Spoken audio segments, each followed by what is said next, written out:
Welcome to the All Things Nintendo podcast. I'm Brian Shea from Game Informer, and this is a weekly podcast to discuss all the biggest news and games from the world of Nintendo.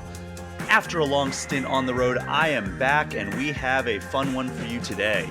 While I was out in Los Angeles, I was able to sit down with not only the directors of the Super Mario Bros. Movie, but some of the cast as well. So I will be putting those interviews in this episode in full. The cast interviews, as they typically are super short, but I got a full half hour with the two directors.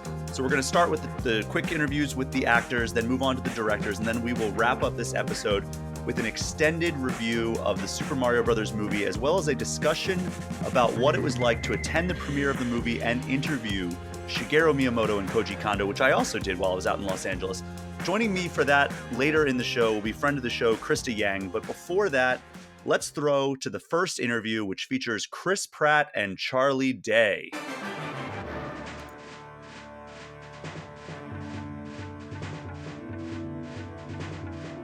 I am joined by Chris Pratt and Charlie Day, who play Mario and Luigi in the new Super Mario Bros. Movie. I guess first, right off the bat, let's get a quick one out of the way. Do you guys have a favorite Nintendo game of all time? Ooh, God, that's good. Wow. I mean, if you put in a little up, down, left, right, BA, select, start, and you start playing Contra, you are going to have a good time. Golly. I mean, Spy Hunter was good. Yeah. Mock Rider was good. I think my favorite was probably The Legend of Zelda, the original Legend of Zelda. Yeah, same, man. I loved Zelda. I spent a lot of time on Zelda. And then Super Mario Brothers, of Well, course. Super Mario Brothers, yeah. I course mean, that's Super the Mario given. You got to say that. If I go to a Of place course. and they have an old school like a Nintendo and they have Super Mario Brothers, Yeah, I'm playing. I'm playing. And I'll get to like level 5-2 before I even get died. Same. I'm a little rusty. So both of you stepping into these roles that, they're just such iconic characters. I would say that Mario and Luigi are probably about as recognizable as Mickey Mouse these days. So how do you kind of step into that role without having like the weight of expectation and the weight of like just all of the history of these characters? How do you go about like approaching these characters? Well, first of all, a little trust in the filmmaking team that you're with. That Illumination makes such great movies. Trust in Nintendo that their involvement in this is that they're going to create a product that they're going to be happy with and feels respectful of the franchise they've developed. Right. And then some blissful ignorance in terms of like just tons of that. The massive fan base, and then you're done recording and you realize, oh my gosh, this thing's going to be giant. And that little mixture of three things I think worked out nicely. Yeah, and it's nice to be part of the collaborative team that is responsible for being mindful and careful about these characters that people do care so much about. Yeah. You want to get it right. You're glad. For me, I wouldn't want them to screw it up, and the best way for me to make sure they don't screw it up is to jump in and be part of it.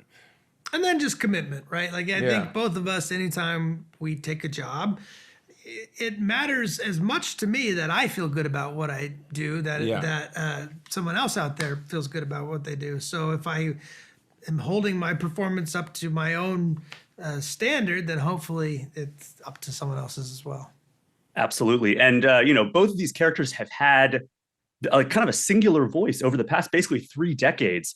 So how do you go about kind of creating a voice for these characters that makes it your own?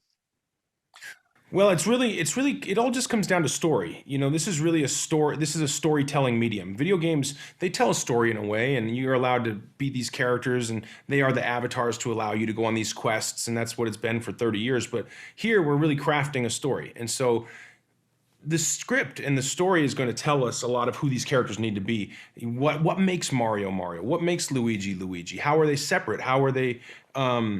what's their relationship like? Yeah, what is their relationship with their parents? What's their relationship with their family? Right. What are the circumstances of their life that are calling them on this quest? And once you know all those things, it kind of makes it easy. Yeah, you approach it from emotion, which is slightly different from, hey, what's the funniest way to, say it to me? Instead, you're saying, wait, why am I saying this to my brother? What do I care about? What am I feeling in this moment? And then you start from that place and then you build out. And it sounds crazy, but it's like you take away all the fantasy, the jokes, the animation, the music. What you need to have is a good drama. You need to have a good emotional through line and an starts arc for with the that. characters.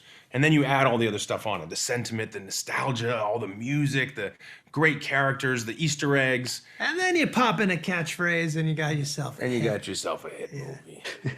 Chris, Charlie, thank you so much for your time, and best of luck launching this movie.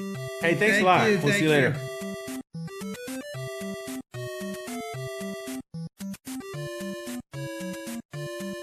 I am now joined by Seth Rogen, who plays Donkey Kong in the brand new Super Mario Brothers movie. Seth, we want to talk about your role here a little bit, but first, do you have a favorite Nintendo game of all time? It's probably Mario. The Mario 64 game was probably the one that and Mario Kart, Super Mario Kart, probably Super Mario Kart. Yeah. So you must have loved having such an emphasis on Mario Kart in this movie. I really was psyched about that. Yes. So what initially attracted you to this role? Honestly, it was like the cast overall was exciting. The idea that they were actually like putting a lot of talent and resources towards making a big, cool Super Mario Brothers movie was exciting to me. I grew up with Mario Brothers. I was hugely into video games when I was young. And I keep saying, seeing that as an 11-year-old, seeing that first Mario Brothers movie was truly a disappointing experience to me. And so anything I can do to provide modern children with a good Mario Brothers movie, I will do. I remember seeing that movie in theaters, and it was actually the first movie I remember leaving and being like, I don't think I liked that. Yeah. So I'm right there with you. I feel the same. I think it was the movie that showed me movies could be bad. And which didn't even occur to me before that. Exactly. So DK has such a larger than life presence in this film. But were there particular parts of his personality that you really wanted to play to when you came into this role? Honestly, mostly that he's kind of is like a villain to Mario, like in the games. Like they have a very adversarial relationship. And so to me, that was a funny place to start. And this idea that he hates Mario and doesn't want to be with Mario. And he kind of feels like he's been kind of stuck with Mario throughout the course of the movie, to me was, a potentially funny dynamic. It's a big swing to decide that your joke is you hate the star of the movie, but I thought maybe I hoped I could make it work. Unlike Mario and Luigi, who've had this kind of defined singular voice over the course of, about 3 decades now, Donkey Kong's voice has kind of changed, and it's kind of been just this not defined thing over the course of his existence. So how did you go about finding the voice that you wanted to use for Donkey Kong? I only do one voice, and it's my voice, so it was not a hard process. It was be yourself. It's always good advice, right? So did you ever get to hear the entire DK rap? Oh yeah, of course. So, I'm the one who pushed to have the DK rap in the movie. Really? Oh yeah, big time. So in addition to being a Mario 64 fan, I'm guessing you were a Donkey Kong 64 fan, or did you just know about the DK rap because of just being around it? As a rap fan and video game fan, I of course knew about the DK rap, but yeah, I knew all about that. Yeah. So outside of... It's not a good rap song, I'll be honest. It's lyrically not fantastic, but... It's not, no, but you can't help but watch it. It's like a car crash, right? It was a different era in hip-hop, yeah. So did you have a favorite moment in the script outside of the DK rap? The whole Rainbow Road sequence I thought was very cool. That's something as a kid was always one of my favorite parts of any of the games, and... yeah, and the introduction, Donkey Kong, that whole introduction fight is very cool, I think. And I really, again, it's like a great manifestation of, I think, what fans hope this movie will have, Of course. And, stepping into the role of such an iconic character and something like, you being a Nintendo fan growing up, what is that like? Just kind of being like, I'm stepping into this character that's like one of the godfathers of video games. It's cool. There's a novelty to it that's very fun. And I think it is one of those things that young, 12-year-old me would think it was pretty cool, Yeah. Of all the things 12-year-old me would be really disappointed by, this is not one of them. you told me about your favorite Nintendo game of all time. What was kind of your first experience with Nintendo, and like kind of what made you fall in love with like the games that this company produces? Yeah, I mean, I had like a Commodore, which had, before the Nintendo Entertainment System, they made Donkey Kong and things like that were on a Commodore. And yeah, I mean, it's funny because even looking back, like they were the first games that really had like characters that stood out, there was lots of driving games where you'd move a car along the road, or little spaceship games where you could fly a spaceship around and shoot people. But Donkey Kong was the only one that had like Mario and Luigi and Donkey Kong and the princess. Like it felt a little bit more cinematic and kind of a bit more. It clearly like worked because like people really grasped onto it even in that very early form. Absolutely, and I'm assuming you have seen the finished product by now. Is this the movie that you think 11-year-old you would have left the theater thinking that was the movie I wanted? Oh, he would have been so much happier. He wouldn't. Yeah, he would have. It would have really changed the whole. It's like a sliding doors scenario. It would have changed my whole life. Maybe would have been different. I would have been a happier, less productive person. Maybe were that movie good. My whole career's maybe trying to make up for that. Did you get to interact at all with like the likes of like Shigeru Miyamoto in terms of like any kind of like feedback or anything? No, zero. Okay, I didn't know how involved he was with the process. Yeah. But I'm sure that like, as somebody who grew up playing Nintendo games, that was kind of cool to hear he was so involved. It was, yeah. I did a little intro video and he like introduced me and it was crazy. And like, honestly, it's like getting to work with like a filmmaker that you've looked up to your whole life. Like it's someone who's like created iconic things that have really been a part of the culture that created who I am, so it's it's cool. And I guess where would you like to see the character's involvement with the franchise going forward if this does in fact become a franchise? Well, I think, since, Donkey Kong is where Mario spawned off of. So now that Mario has gained prominence, it only seems right to return to Donkey Kong. What I'm saying is Mario should be a sidekick in the Donkey Kong movie, not the other way around. So we're building up the Nintendo Cinematic Universe. Exactly. You're saying. And I mean, I guess what is your primary sales pitch to people who kind of still have that, frankly, at this point, outdated notion that like video game movies suck? Like as somebody who now in 2023 is in a main character in one of the biggest video game movies ever released, what is your pitch to those people? I'd say show your children The Last of Us and then ask me if they think video game movies suck. All right, Seth, thank you so much for your time and best of luck with the movie. Thank you.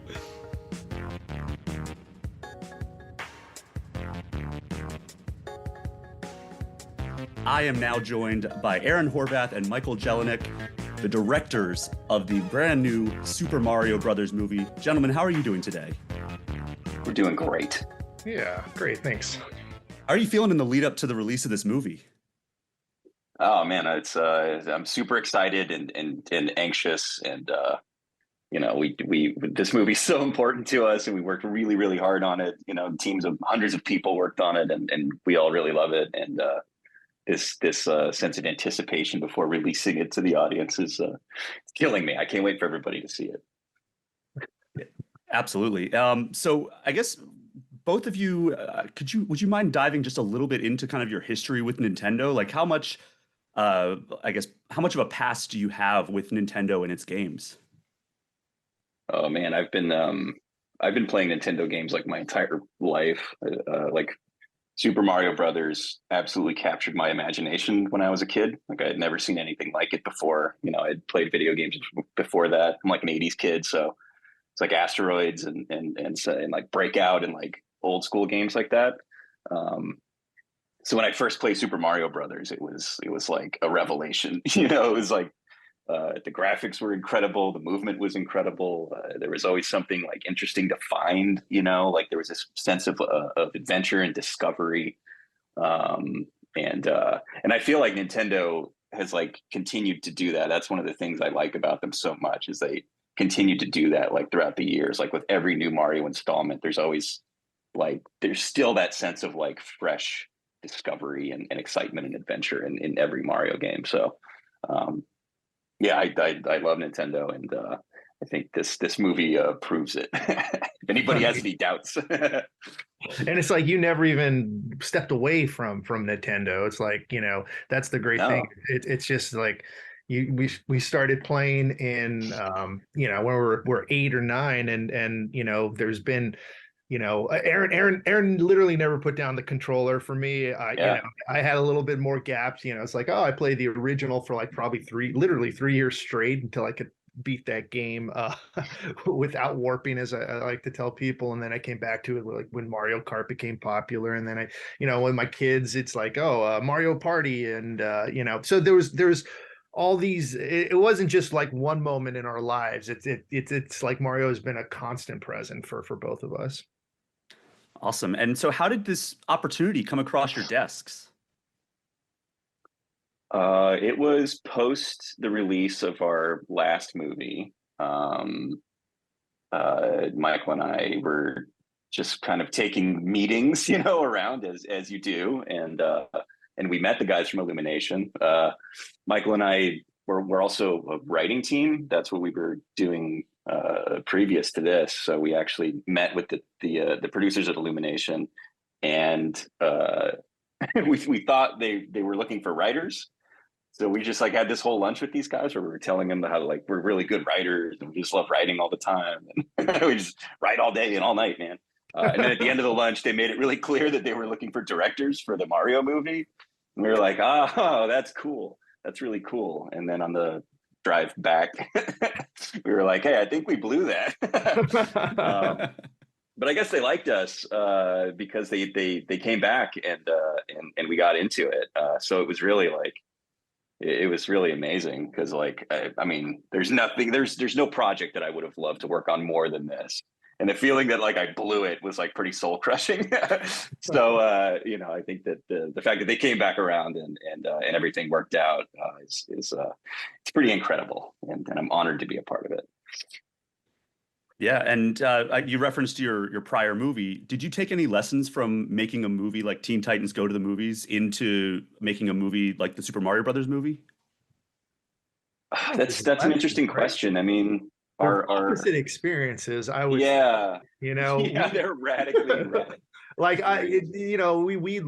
we love Teen Titans Go. We love that crew. I mean, what was asked of that crew was just like make a movie and a TV series at the same time. And I think everybody at that studio was pretty impressed that we were able to pull that off. And it was just limited resources and overworked but the end product we're both really proud of. And then this experience, I think, was opposite of that, where it's like you have all the resources all the time that you could possibly have. So and it was a completely different way of making a movie too, just as far as doing something sort of more simplified animation process versus like this is full CG with all that everything that comes with that. So it was a little bit of, certainly for me, a learning process on this movie as far as like all the things that you have to take into account. So, but yeah, I don't know. Did we learn anything from that experience, Aaron? I think so. I mean, I think like we had already sort of learned it on the series, but having a crew that you love and that you trust, that'll be there to have your back, when you're dying, when you're crawling through the desert, desperate for water. They got a little hydro flask for you.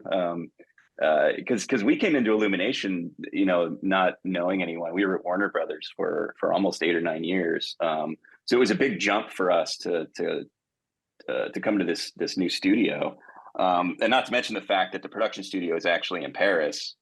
So it's like, oh man, we're gonna have to hang out with like French people. What are they like? And like everybody was incredible. Like they're like the best artists in the world, and they're super welcoming and super collaborative, and yeah. So having that crew that you can rely on and that you trust and that everybody's like working toward the same vision is super important.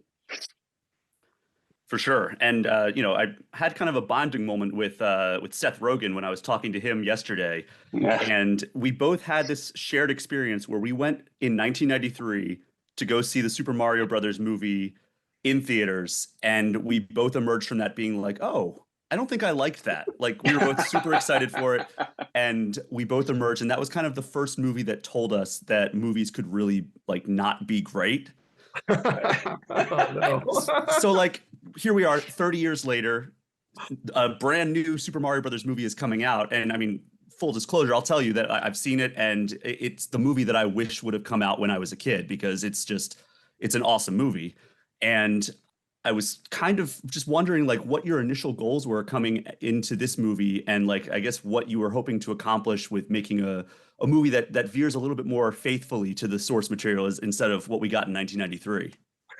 I mean, I would say that experience that you had was probably the guiding experience for this movie. That was my very simple goal, is exactly what you said. Like, I wanted to make the movie that I wanted to see when I was a kid. You know, like if there were fans like us who were making movies back then, like, this is the movie that they would have made. You know. Sorry, Michael, go ahead. No. But it's. I mean, it really is like Aaron's. Like, we would talk about this, Aaron's like disappointment of coming out of that theater and not seeing what he was hoping to see, because, you know, Aaron and I come from you know, that Teen Titans Go background, and it's very sort of you know, irreverent to the source material, right? And you know, one of the reasons we say we could have done that is because there was a reverent version of the source material. People already had that out there, and there wasn't that version for this movie. So you know, I think like, whenever, you know, Aaron's not that emotional of a guy, but I think like it was very meaningful, that experience that he had of coming out. It's like, like, it was almost like heroic on his part. He's like, kids today will not have that experience. They will have I'm gonna make a change in the world. Yes. And so that was really the sort of guiding principle for a lot of the choices. It's like, this is people are going to see something they love the way they're expecting to see it. Mm-hmm. And it absolutely is very respectful to the source material, and it's just so dense and so jam-packed with references, both visual, audio, everything. Like, there's just around every single scene, there's just all this music that you recognize throughout the entire series. I mean, it stretches all the way back to Donkey Kong, all the way up to Bowser's Fury, which it was very surprising to me that you had something that recent in the movie. Like, what was the process like of like figuring out what Easter eggs you wanted to add into this film? You know, it's funny. In many ways, like, I don't consider them Easter eggs. There's definitely like tons of stuff to find and notice and appreciate in the movie, but for me, it's more adaptation than Easter eggs. Like, for me to make this movie in the way that I wanted, it was like Nintendo and Super Mario had to be the sort of like well that everything was drawn from, you know. So like, you know, the opening of the movie, there's lots of references to Nintendo stuff. And I'd say like that's the most dense Easter egg area.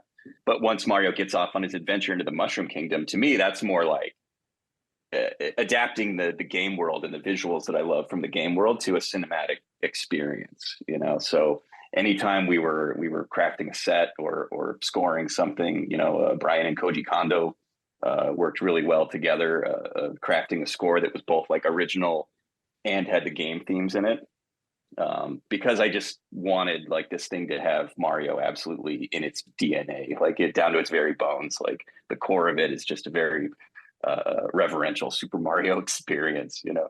So every choice we made was based on that. Yeah, and also, you know, Mario is such a beloved character, and everybody has sort of their own sort of Mario experiences. We have a crew filled with super fans, and it wasn't necessarily like, oh, we're going to assemble a crew of super fans. It's just, this is the world that we live in today. Everybody was like, especially in our line of work, a lot of these people are impacted by you know, video games and you know, in particular Super Mario Brothers, that you know, like Aaron said, from the composer. The composer was one of the reasons we went with Brian is like, he was such a hardcore fan, but that's true for you know, the animators, the designers, the cover artist. Everybody, even like my favorite Easter egg, I won't give it away, is something that we did the sound at Skywalker Sound, and one of the guys on the team put a sound Easter egg into the movie, and it's just like that. That's the level of love, and it was based on like his personal experience, like his own personal experience and love for the Nintendo franchise. Like informed his creative decision. So yeah, like everybody got in on it. Yeah. So, I mean, I asked Chris and Charlie this when I was talking to them with, kind of taking the reins of these beloved characters. I would say Mario, Luigi, and his entire crew are about as recognizable as characters like Mickey Mouse are, right? Like they're just so synonymous with pop culture at this point. What is kind of the feeling of stepping into a leadership role in a film featuring this IP? I think our goal was just to protect Mario and Luigi and the whole world, like and shield it from any sort of like, oh man, what if we gave Mario like a top hat or something? I don't know. Like what if we made him really cool or something? It's I think we just wanted to just like protect like the core like integrity of the character, and like Michael was saying, like that we hadn't seen a reverential Mario movie before, so we just like wanted to recreate that. But then like it really got into like the details at a certain point, man, where it was like the stitching on Mario's hat, like we got so deep down into the weeds on a lot of this stuff that I don't know. It was an overwhelming experience, I guess I'll say, overall. Yeah, I would say, I think we've also felt like a big responsibility to Nintendo, and one, first of all, Nintendo was there side by side. I don't think they would have allowed us to ruin it if we tried. We didn't try, fortunately. But they had their first movie. And then after that experience, I think they held on to the character, and it was like maybe this they've been a little obviously careful about putting these characters out in a cinematic universe, and I think we just wanted to reward that trust and show them it's like, okay, just because we know if we screw this up, there's so many other great characters out there who may never get the movie treatment if this went sideways. But I think like I said, everybody loves the characters, and it almost seems like we're in kind of like almost the first golden age of video game adaptations when it comes to either movies or TVs. The Last of Us just came out, hugely successful. The Sonic movies have been crushing at the box office. I think this movie is going to do gangbusters at the box office. Why do you think it is that all of these adaptations are suddenly hitting at the quality that they are? I mean, I think it's because like fans of this stuff are finally old enough to be in these like key leadership positions on these projects to be like, it's got to be like this, because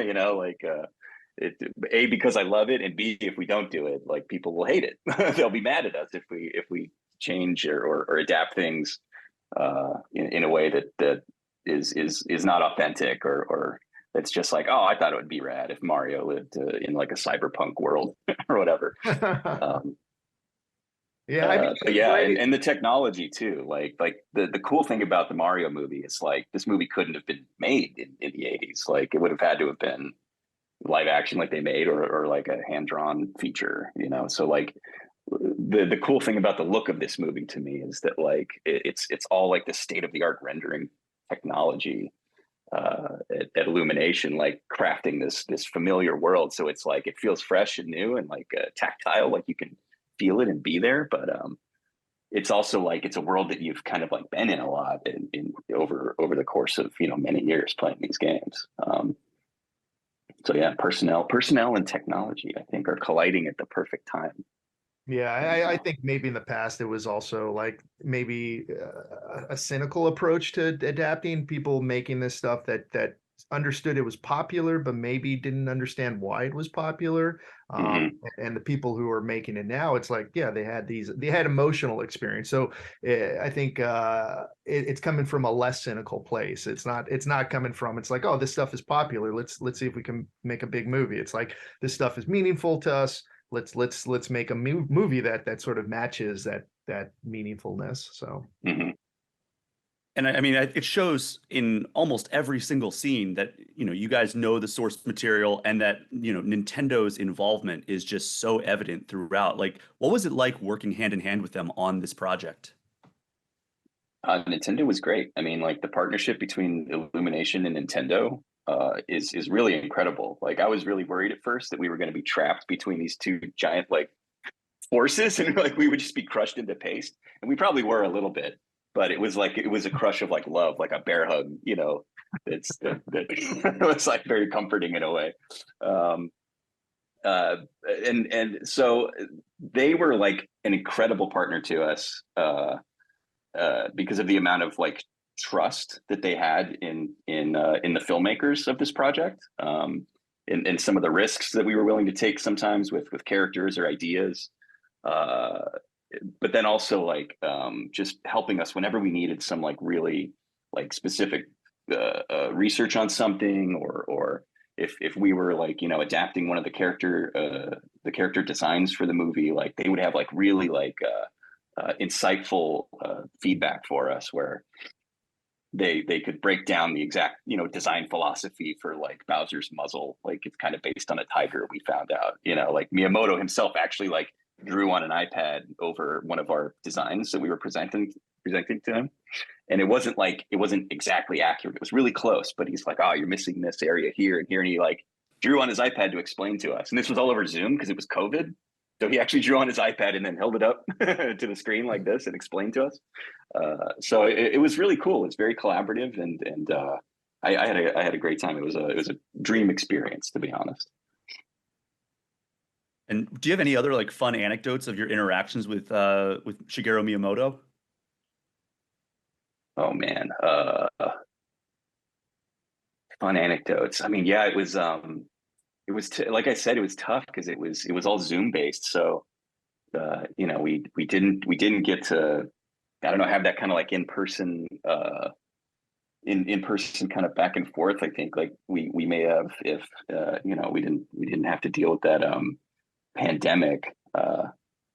Michael, am I blanking on something that it was interesting to hear him talk also about how he approached designing video games. This was something that came up.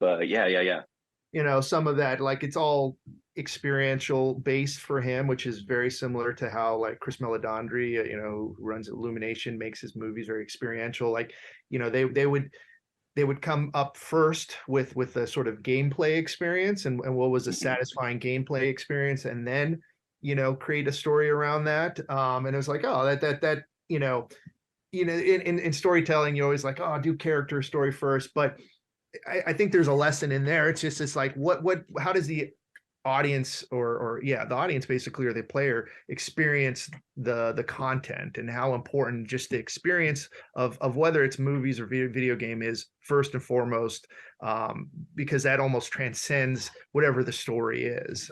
So that was interesting. And I was also, I thought he was always so like just so cool in all these meetings, because again, these are his babies, and he's entrusted us to execute a movie. But he never for a second, he was always open and generous with his ideas, and not protective, never saying you can't do that. And sometimes like he was the most like willing to depart from from things that feel like, oh, this you can't do something different. But he always had like an open mind about approaching this for a cinematic experience. So I thought that was cool, because again, it's like he's the father of video games, and it's just, but you see why. It's just a lot of confidence in his approach. So yeah, it's awesome that you got to kind of get that insight directly from the guy. That's awesome. Yeah. Thinking about like Teen Titans Go to the Movies, there's some very irreverent stuff, as you had mentioned earlier, particularly a scene with Martha Wayne. Was there anything that that you kind of tried to sneak into this movie that they were like, maybe that's a little bit too dark or a little bit too irreverent? No, to be honest, like I really, like Michael was saying, like this is the absolute opposite approach that we took on Teen Titans. I can't remember a moment where I was like, I really want to make fun of Mario here, or whatever. The way I'd want to like make fun of Robin, in Teen Titans. I really just, like we wanted the characters to be fun, and we do have some surprising moments in the movie. I think, like Bowser, I think is a really great character, and I think his adaptation in the movie is what you expect, and then also not what you expect too in some places. So, but no, I don't think, unless I'm blanking on something, I don't think there was anything that we wanted to do that the Nintendo was like, man, what are you thinking? Don't do that. No, but it also wasn't necessarily the tone for this movie. I mean, I love meta movies, obviously, but I think it was a deliberate choice not to make this a meta, so that first and foremost, we want the audience to believe that this is a world that they want to be in. So, and that this is a venture with stakes and things on the line. And, so I think if we had done, because our Teen Titans Go approach really is about comedy first, and just like what's the most absurd sort of funny or satire, what are we trying to say, and this really was about taking our cues from Chris Meledandri and Miyamoto-san, like experiential, like what is the experiential cinematic version of these characters that we played as kids. And what was the casting process like when you were kind of landing on this all-star cast of voice actors? Let me just say, this is my favorite thing, because when I was in film school, people would write scripts, right? And then they'd sit around and they go, I don't think Brad Pitt would be good for this, or I don't think, whoever was the huge star of the day. And it's like, I'm like, Brad Pitt's never going to be in your movie, guy. He's never going to be in your movie. It's like, you'd be lucky if Brad Pitt's in your movie. And then, coming to a movie with like the prestige of Illumination and Nintendo and these characters, it's like, suddenly like every single like name is on the board, that it wasn't ridiculous. So I wasn't back in film school. It's like I could literally say, what about Chris Pratt or Jack Black, like the most talented people in entertainment today. And so that for me was like kind of like a surreal experience, that they would say yes too. It's like, oh, I could say Chris Pratt and Jack Black, and they're gonna say, yeah, let's do it. So that was, I think, one of the coolest things about this movie, is just like, whatever talent that we wanted to look at, they would actually, take a step back and consider, because these are such great characters. But I don't know, Aaron, I'm probably being too specific to my film school experience. I think that's the perfect encapsulation of it. But no, it was, we looked at, like the scale of this movie. We wanted the casting to reflect that. It's a really big swing. It's like a really big event. It's like 40 years in the making, essentially. So we just wanted it to be like this kind of really big, like celebratory, huge movie. And so that was part of it. And then and then we just looked at like who we thought would like embody these characters really well. Like Jack Black as Bowser was actually a little bit of like an outside choice, because like he's kind of like a sweet guy in a lot of movies and stuff that you see him in, but he also, like with Tenacious D, has this like metal side to him, which like we associate with Bowser, so we could get that performance out of him. But when he needs to be sweet or funny, like he can still really pull that off, and it's sometimes even better because he's got this like really villainous performance. So like we just really looked at everybody, like their what they're great at, what we know them from, and we started just making our decisions kind of based on that. And I don't know, I couldn't be happier. It's a wild cast. I mean, when that announcement came out, I mean, everybody's kind of hair blew back, like, what is happening? And they're all very talented actors and voice actors, obviously, and they all deliver terrific performances. Was there anyone in particular that really surprised you with like how they approached the role, or kind of like how much they really went for it? I mean, everybody is a superstar on this movie. It's hard to pick. But Jack is just like 120% in the role. I mean, like Chris Pratt is just like put so much of his heart into this movie. You know, like I really feel like he had a big burden to shoulder with this movie. You know, I think I think he's going to change a lot of people's minds if he hasn't already. I think his performance is like really genuine and heroic, and I love him in this movie. Charlie was hilarious, like just the most like energetic guy. Like that to me was like kind of probably our most like kind of pitch perfect casting. Just this kind of really like high energy, anxious guy, and he translated like kind of perfectly to Luigi. Anya, I think was great as Peach. Like the movie adaptation, she has to be, you know, more like we know her from like Super Mario Brothers 2 or like 3D World, where she's part of the party. And not only that, like she's, you know, got this whole kingdom to protect with these toads who are just kind of precious and a little helpless.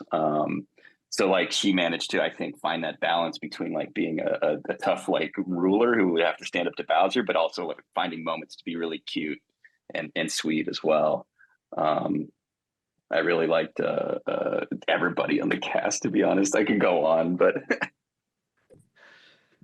all right. Well, thank you both so much. Aaron, Michael, it's been a pleasure talking to you. I honestly can't wait to see the movie again. And best of luck with the opening weekend coming up here. Thanks, man. Thanks so much for your time. Yeah, thank you.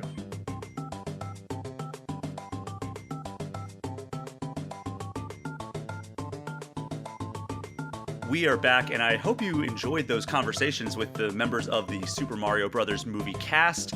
I wanted to wrap up this week, this episode that is basically a Super Mario Brothers movie extravaganza, by giving a full review of the movie itself. So joining me to do that is a very special guest who you've heard on this show before from the Kit and Krysta podcast. It's Krysta Yang. Krysta, how are you doing today? I'm doing great. Thank you so much for having me on. I love to talk movie with anyone, but mostly I'd love to talk about it with you. So excited to be here. Well, I appreciate that. And I'm so happy you were able to come back. I know it was kind of short notice hitting you up like, hey, come talk the Mario movie with me. But I know you have seen it multiple times. I have now seen it 3 times. Whoa. Yes. I've seen it twice. So you got one up on me. But yeah, I think we both have pretty solid takes now in this movie. Yes, I think we know where we stand on this film by now. But before we get into that, you and I ran into each other last Saturday night. You expressed the sentiment on your podcast as well, where it was like, all right, we have this screener that we'd like you to attend. And I'm like, okay, I've already seen the movie. Like, do I really need to go to this screener? And then I was later, I was in LA for 9 days, so I did not bring proper premiere attire, but then you look fabulous. Come on now. Thank you. I cobbled together some stuff. And they eventually were like, oh yeah, by the way, this is the premiere and all the cast is going to be there, and Shigeru Miyamoto and Koji Kondo and Chris Meledandri, they're all going to be there.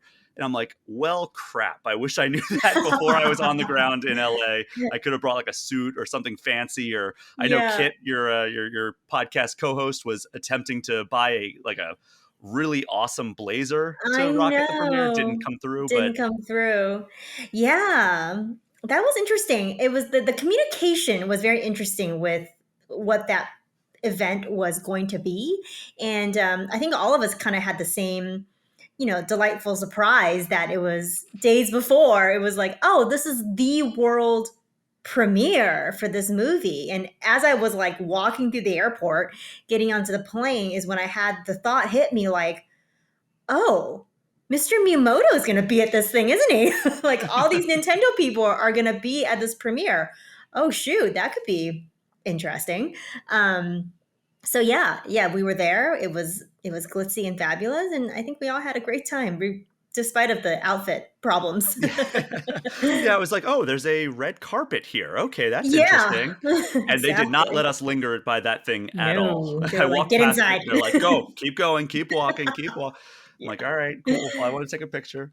But did you have any celebrity encounters at the premiere aside from any of the cast that may have walked by? Yeah, I actually had my celebrity encounters at the after party. Okay. So it was kind of a two-parter that night. We had the premiere, which really truly felt kind of like, I don't know if you felt this too, but it felt like a little mini family reunion, honestly, because it was like weirdly in the same spot where usually E3 is, days after, like not even like 48 hours after the official cancellation of E3. And then all of a sudden we were there with all of our game industry family. And it felt kind of nice, like to hang out. We were hanging out in the lobby and everyone was hugging and chatting and getting excited for this movie. And then afterwards we were at the after party, and that's where everybody was sort of like commingling and catching these great moments with Jack Black and Mr. Miyamoto taking goofy photos together. And I know the other cast members were there as well. So it was a fun time. Like it definitely felt like everybody was in a very celebratory mood. Yeah, and like the people from Nintendo and I guess like Nintendo adjacent companies, I know they had a couple of PR agencies that were working with them as well. Sure. It was basically, it felt like a victory lap for them. Like we got this thing to the finish line. And that was my first time actually meeting Doug Bowser. I ran into him at the lobby of the theater before they let us into the theater. Oh, wow. And it was great to chat with him. Yeah, I've met Reggie a couple of times. I've met Shigeru Miyamoto a couple of times now. And it's like, it was great to finally like kind of, round out the Nintendo figurehead. Folks, yeah. Oh, that's so wild that you've never. This is the first time meeting Doug. They do keep Doug like locked up tight over there at Nintendo for some reason, for reasons. But it was. I also was reunited with Doug, and it was sort of like the first time I had seen Doug after leaving Nintendo. So, not sure if that was going to be like awkward or not, but Doug is like so sweet and so wonderful. We totally hugged it out, and it was great to see him. Yeah, and he's a great guy. From the short conversation that I had with him, really he had some really interesting insight about like what the focus was early on for this movie, and like something that the team was really focused on was like, all right, we need to make sure that it's natural when Mario, who does not typically speak full sentences, speaks full sentences. And he was talking about how Mr. Miyamoto was extremely cognizant of that going into this, and I think they found a good balance with that, which we will talk about more. Yeah, for sure. So premiere experience, my celebrity encounter was I was seated directly behind a Backstreet Boy. Which one? AJ. Oh man, that's awesome! And it's I'm a '90s child, so I'm a little jealous. I love the Backstreet Boys. Hey, I am as well. So like, I grew up with like Backstreet Boys and NSYNC and everything. Me too. So I love that. It's a great one. Yeah, he was there with what I imagine were his kids, and so cute. I think on your podcast you said this as well, where we were sitting in that theater for quite a while before the show actually started. Yeah. And he was doing his best to entertain his kids, which I guess if you're going to have somebody entertain you, you could do a lot worse than like the Backstreet Boys. Yeah, if your dad was a Backstreet Boy, like I feel like you're entertained. You guys were in the varsity theater. Kit and I were joking around, like we were in the JV theater for sure, because you guys were in the varsity theater, and you were there to see sort of Mr. Miyamoto's open, right? Yes. So That's cool, it started off with Shigeru Miyamoto and Chris Meledandri, who's the CEO of Illumination, the studio that made this movie. And they gave kind of like an intro, mostly Shigeru Miyamoto talking to the crowd. And, he came out, it was very funny, like kind of like in English, like, thank you all for coming tonight. Aww, I'm very excited. And then he goes, now I'm going to speak in Japanese. He always does that. He always starts every single one with a little bit of English. He actually does more English than you think. Mm-hmm. He just, I think, is more comfortable when he's expressing himself with a huge crowd like that to do it in Japanese. That makes sense. Yeah, totally. But yeah, I could tell just seeing him at the premiere and then having a little reunion with him later at the after party as well. The man was on cloud 9, and he absolutely deserved to be, because what a amazing accomplishment, that was. So yeah, for sure. And then after he gave his little intro, they started bringing the cast out one by one, at least in my theater. I don't know if you got that in your theater. Sure didn't. Oh no. So yeah, like the cast, like I was kind of seated like by the entrance. So like the cast was just like walking right past me. You're like you gonna touch someone? I was like, hi Seth, hi Jack, hi Chris. Hey Anya, what's up? It was very cool to see them up close, and I got a good view of all of them as they walked past. Very and then fun. They brought them all out one by one. They kind of did like the Little League baseball team pose, where like there was the back line of people, and then they're like, we need to squish closer. So like Chris Pratt and Anya came in like the front. They did like you the gotta one knee. I was gonna say you got to do the sorority squat. That's what you got to do. Oh, right? okay. Yeah, yeah. We did get opening remarks from Chris in our theater, so he did come out, and I think our theater was really full of people that from Universal Illumination that worked on the movie, because I felt like they were so joyful watching it, and as joyful as any Nintendo fan, because I think they worked on the movie, and when the credits were rolling, they were all cheering for each other. It was so sweet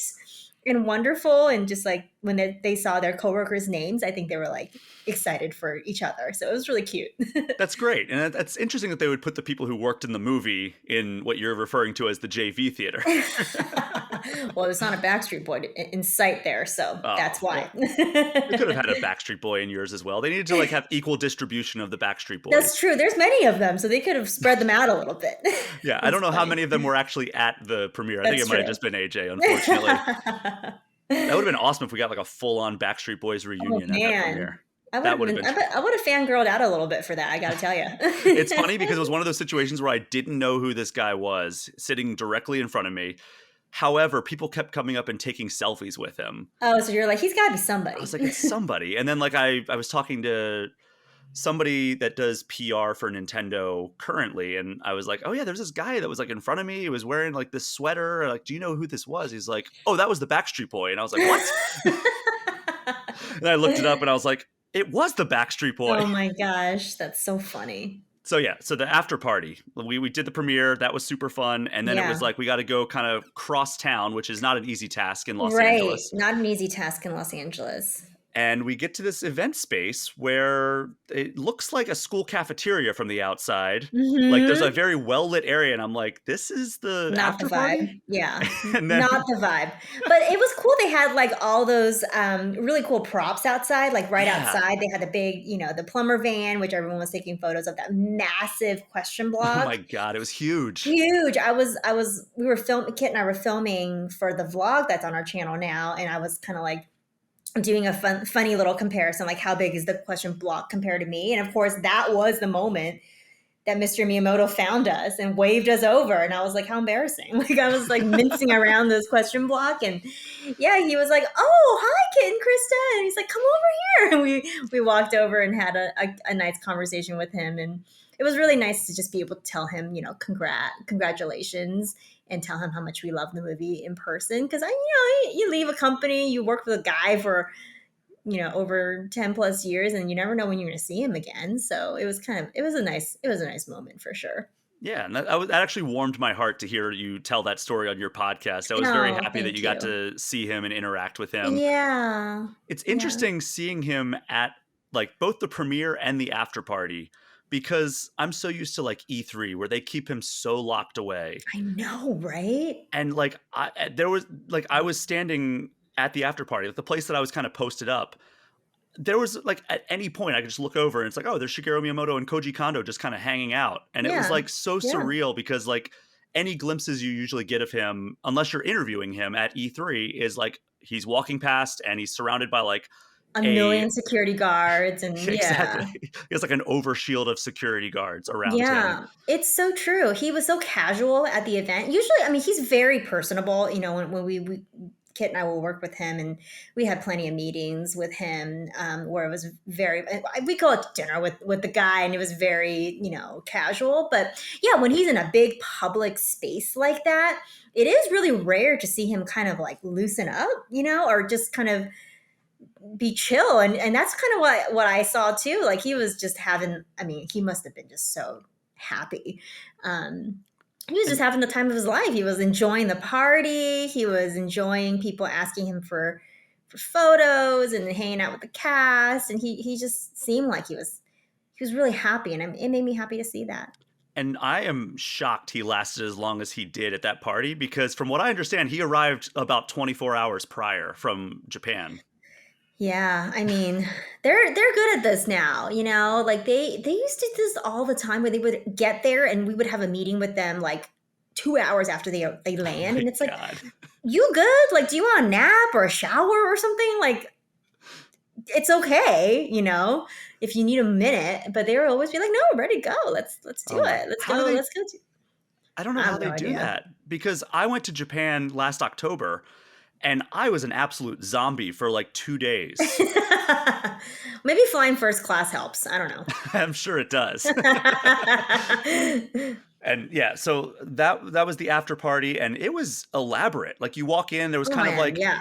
a field with like mushrooms and like chairs and like question blocks, and Peach's castle straight center with like snacks and drinks and everything. Mario Kart, where you can take those cool photos, Yeah. and that weird cupcake thing where you That push the was so button. cool. And the cupcake kit was so weirded out by that. He like stared at this cupcake, like, "Why is it a cupcake?" And I was like, "What do you mean? Just eat it." It was a mushroom. It was It's cute. perfect. I ate the mushroom cupcake. It was good. delicious. It was very, very good, like a red velvet. It was Mm. sweet, very sweet.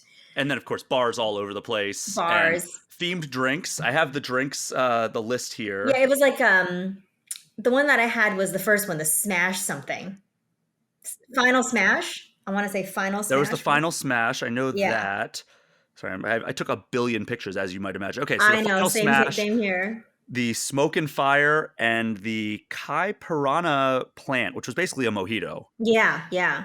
The Smoke and Fire was like a whiskey kind of base thing, right? Is that The Smoke was and that- Fire was tequila. Oh, So it was like tequila. Like a mezcal. it was like a it was like a spicy margarita. The Final Smash was like a vodka peach Yeah, grapefruit that's what I grenadine. had. That was good. And then the Kai Piranha plant, or I don't know how you pronounce it. That was basically a mojito. So Yum. it was pretty yummy drinks. Pretty yummy. I love the DJ booth too. That was like the flaming Bowser. That was so cool. That was very cool. I thought that was amazing. The party really impressed me because I didn't know what to expect. I thought it was going to be sort of more casual, but it was like totally decked out with so many cool like themed areas, and it was so much fun. It was like just amazing to see it. That was where I had my next two celebrity encounters, where I always have celebrity encounters either entering or exiting the men's room. I found Oh my! like at E3 one year, like I just totally ran into Kojima in the men's room. In the men's room, everyone has to pee, so you know, Exactly. And then this time it was Jack Black. Oh, cool! Which Yeah, I I've ran run into him at E3 too. as Yeah. well. Yeah, Yeah. he was everywhere at that party. He was like into it though. Like, and you know, you can really tell he's just been into it. Like he likes this. He wants to do this. He wants to do the voice. He wants to be there. His suit was so cool. Did you see Yeah, he his had suit? the Bowser shell on the back. Bowser shell on the back with the flames on the arms. I loved it. He was was awesome. into it. Yeah. And then Charlie Day was there for seemingly a less amount of time, but he was there Yeah, kind of he mingling was- a little bit as well. Yeah. I saw some photos with people that they took photos with the cast members. So they seemed to be like they were okay with, you know, being around the Yeah. normies, I guess. But I mean, it was interesting because, like, you know, there's probably fewer than 200 people that got to go to this after party, like Yeah. two or 300 maybe at the It was most. not very many people. I mean, it was not even that crowded in there. So Yeah. And Yeah. did you find the secret photo op? the one with the field of fireflowers. Yes. Yeah, I did, but I didn't stand in line for it because the line was pretty long. But I got lucky because two people I knew, we were actually looking for these people. One person who works for Sega and one person who works for IGN. Oh, cool. And we were looking for, like, where'd they go? We wanted to say goodbye to them because we were about to leave. And then we saw them and we're like, oh, what's this over here? And we saw the Fireflower thing. And we noticed that they were the ones going into the booth so as. you crashed their photo op. So yeah, we crashed their photo op. Totally. Absolutely, yeah. That's the way Yeah. to do it. I was like, I'm not standing in that line. I also That found was there's cool. They that had was- like mirrors all around, so it looks like you were in a field of fireflower. It was neat. It was very clever. Yeah. It was a very cool room. It's very red. I'm looking at my picture right now. It's kind of it's a off little the side. devilish. But, It's you know. very, very red. It looks like almost like a Snapchat or Instagram filter where it like It makes you look like a does, devil. yeah. I ran into Doug at the party as well, and we chatted a little bit more. And yeah, it just seemed like everyone was in a good mood, and I was really happy for them. You know, they really did a thing. You know, so good for them. Yeah. So it was a very celebratory tone, and rightfully so. Yeah. But before we get into our spoiler-free thoughts here, we touched on this a little bit, but the next morning, I spent my Sunday morning with Shigeru Miyamoto and Koji Kondo. Yeah. Which I had a 45-minute long interview with them, which is the first time I've actually sat down and conducted the interview with That's either of them. awesome. My first time meeting Koji Kondo overall, but it's my Oh, second wow. time Yeah, he's great. meeting Shigeru Miyamoto, and it was just awesome to sit down with like these two bona fide Legend. legends, like Literally legends. Yeah. the guy who made the Mario song and the guy I who know. made Mario. Yeah. Yeah. I know. Sometimes when you wrap your head around it a little bit. And then when you do, you're like, oh, shoot, this is like a big deal. Yeah. So, and it's always interesting because it feels like, I've done a million interviews over the course of my life, but it always feels like such an event when you're going to meet with either Shigeru Miyamoto or Eiji Aonuma, Takashi Tezuka. Like the Nintendo luminaries always feel like they're like, okay, are you ready? Are you ready? Okay, let's go. And it's like you're kind of like in a formation as you go to it almost.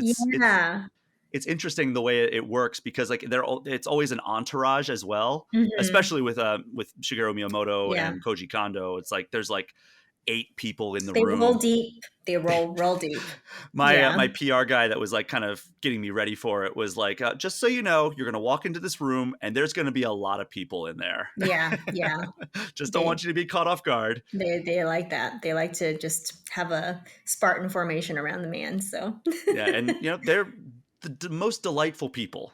Oh, like yeah. Shigeru Miyamoto, I always describe to people when they ask like, oh, what's he like in real life? It's like, from my interactions, he is the exact guy you would want to have created Mario. Like he's just delight. He's the exact person that he's like the only person who could have created Mario because of what he's like in real life. You know what I mean? Like my interactions with him have always been just sort of awestruck with his sense of curiosity about life and the joy that he always has about the things around him, and just the sense of like being a child at heart and never losing that spirit. And it's quite inspirational, when you're working with him, and sometimes you have to talk about not so fun things, or you got to do things that are very like business oriented, and he still kind of keeps that sense of who he is all the time. It's like, yeah, this is like, not in a million years are we going to ever get someone like him. Like this is a one of a kind, person. 100%. Yeah. I mean, it's interesting because the way I've always described him is kind of like the Walt Disney of video games. But really, he's like the Walt Disney, the Steven Spielberg, who else could you really like throw into that mix? The James Cameron. Exactly. It's just like all of these all in one, because he just has such a long and illustrious track record, and he's still working in creative roles. Like last week we had I did a Wind Waker retrospective because it was coming off the 20-year anniversary, and like talking about his interactions with Eiji Aonuma on that game. Right. And it's like, even though that was 20 years ago, he was still working. Super involved. Yeah. And he he's the creative fellow over there. Yeah. And the cool thing about, his career now is that like you can truly tell that he is doing his passion projects. Like he's like, I'm only going to do stuff that I actually care about. And it is stuff like the movie, stuff like the theme park, like he's always been really interested in these other creative fields that are outside of video games. And so I get the sense that he's just living his best days right now and just still stretching himself creatively, and he's super just like passionate about the stuff that he's doing. And to do that at like 70, in your 70s, like, wow, that's like really inspirational. Like what do you think you're gonna be doing in your 70s, Probably still working, because I don't think I'm ever gonna retire. Maybe I'll be on a cruise ship or something, but I mean he's like doing some big boy hits, in his really 70s. It's crazy. Yeah. He's also the Mick Jagger of the video game industry, apparently. Going until he can't no more, basically. Yeah, exactly. It's just wild. It's funny because you mentioned like all those things, and I was asking him kind of like, what is it like being at Nintendo in this era? Because like it seems like Nintendo is on fire in a way that like it never has been before. Like the Switch is still selling super well. Super Nintendo World just opened its second location. The Legos are selling really, really well. And by the way, when he heard me mention Legos, he let out a little like joyful laugh, like, oh yeah, Legos. And the movie just hit theaters. So it's like, I asked him like, what is it like to be, and what changed to like bring on this era? And he pretty much was like, we stopped thinking of like, you have to make good games to like get people to like you. Like we just started thinking like, we want to deliver experiences that only Nintendo can deliver, and people stopped thinking about Nintendo as like a game studio, and of course I'm very heavily paraphrasing here, they stopped thinking of us as like game makers and started thinking of us as like an entertainment brand. That is such like a concept that was championed by Mr. Iwata.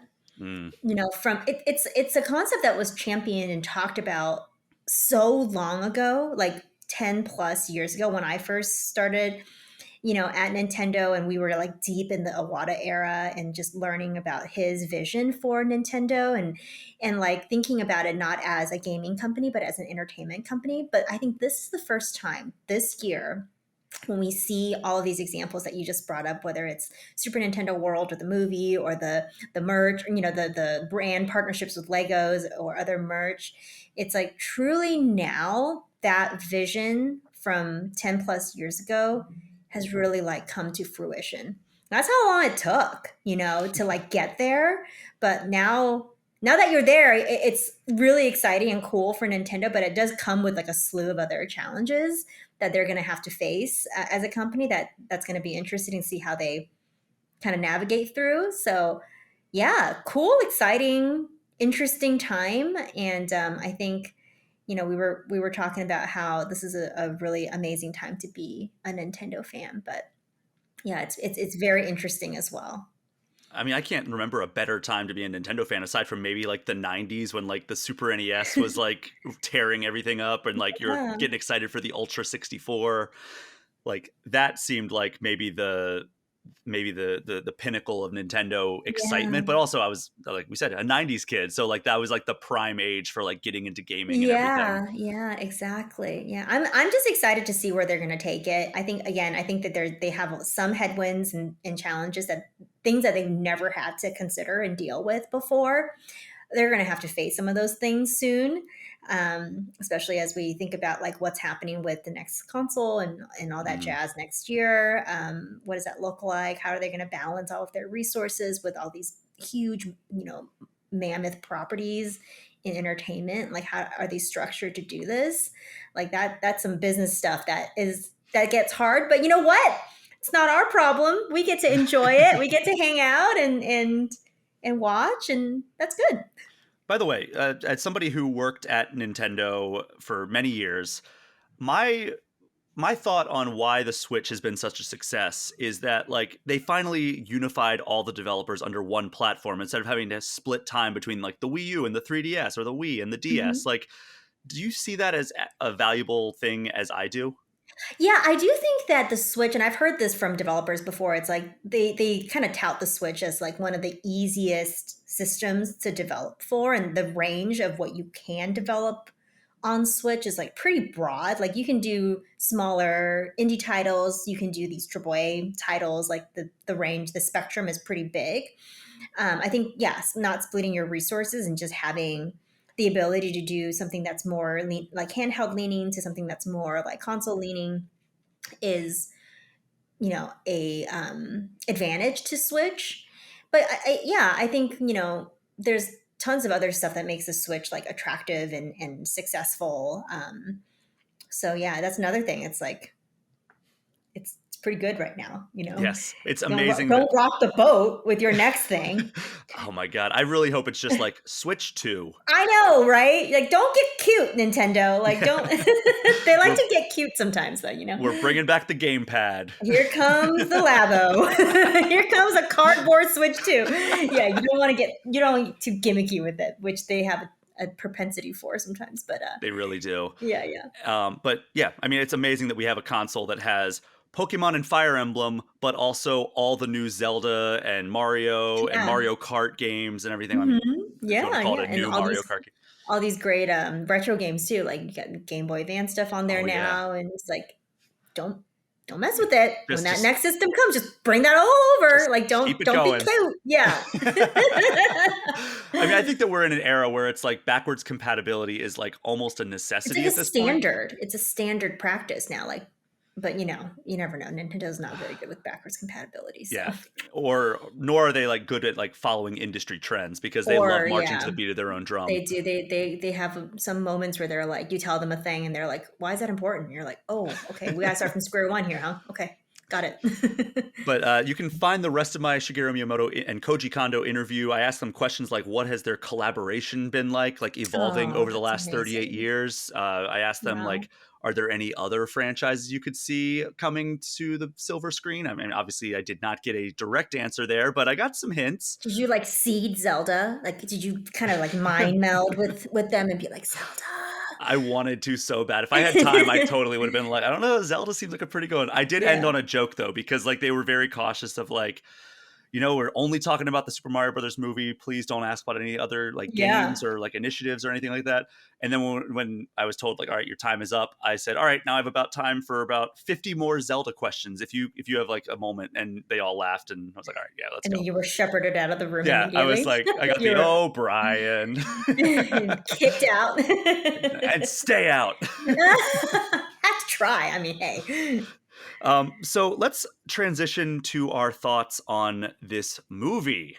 We're going to start off with the spoiler-free thoughts. So if you're still on the fence or still waiting for your ticket time to come up, you're safe. You are safe Yes. for the time being, but we will transition at one point to spoiler-filled thoughts, but not yet, not yet.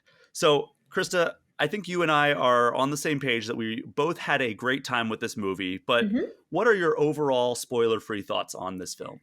Yeah, I had a great time with this movie. I think that it had such just this element of joy. Like if you grew up with these characters, if you grew up playing, Mario games and being, immersed in the Mushroom Kingdom through these games all these years, what a fabulous thing to see sort of transformed into a movie, and what a cool way to see some of your most favorite characters, in this way. And yeah, I left the theater both times with just this sense of joy. Like this is like your childhood dream come true, on the screen. Like who would have thought that we would get something like this when you were a kid playing your NES? Like who would have thought that this would be the future for this character? And yeah, I was just so happy to see it, come to life in this way.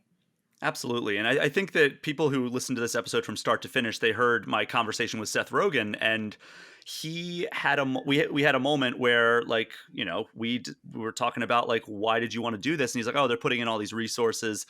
And I wanted to be a part of the movie that 11-year-old me, when I saw the 1993 film, wish he would have seen coming out of it. And I asked him like, is this the movie you wish you would have seen? He said, oh yeah, absolutely. And I have to agree with him 100%. Like this was the film that when I went to that 1993 Super Mario Brothers movie and like came out so disappointed. This is what I wish I would have seen. Like something that's, it's respectful of the source material. It actually feels like I'm watching something that is influenced by the game, not just something that is referential to the game. Yeah, that's Mario in name, that's Luigi in name, but and I guess that's Yoshi. But like, this is just a joyful experience. It's something that it's chock full of references. Like, don't go into this thinking you're not going to get some Mario references, because boy howdy, do they throw some Mario references at you. Oh man, some deep cuts. There's so many little things to discover. Keven when I watched it the second time, I was noticing more things, and that was so like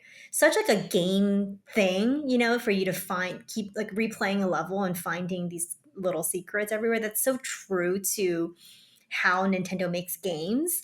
That's another thing that I really loved about the movie, is that it just felt like very true to a video game. Like there were moments in there where platforming is, a huge spotlight. And it just made it feel like, yeah, this makes sense in this universe. This makes sense for it to be a game that's now transformed into a movie, For sure. And I think the big thing that a lot of people were worried about coming into this was the voice acting.